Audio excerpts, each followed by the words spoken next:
Magandang hapon po. Sobra po talagang lakas ng ulan ngayon dito. Hindi po ako makalabas ng bahay. Ayan o, tingnan nyo po. Sobrang lakas. Ayan, malakas po yung ulan. Ayun o, marami pa po yung tubig. Yung harapan ng bahay ko, bumaha na. Ayan, sobrang lakas po ng ulan. Naku po, malamig. Yan po yung anak ko, tulog na. Natulog po siya dahil sobrang lamig.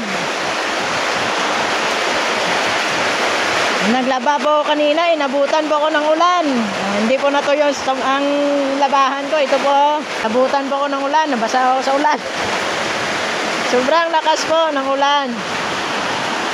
Nagawa po sana ako ng upuan. Ayun po yung upuan ko, hindi natapos. Sobrang lakas ng ulan.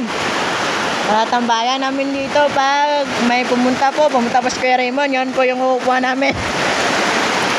Sobrang lakas ng ulan.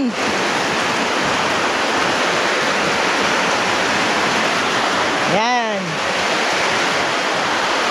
Ito po yung grocery ko. Marami-rami pa naman po. Ayan po, marami-rami pa. Ayan, kaunti na lang pala yung kape ko.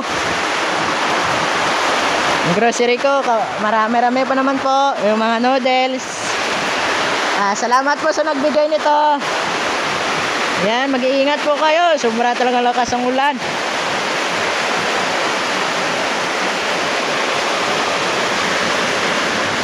Yan o, sobrang lakas ng ulan. Yan, nabasa po yung nagmumotor. Yan, magandang hapon po, July 17. Napakalakas ng ulan ngayong hapon ito, July 17.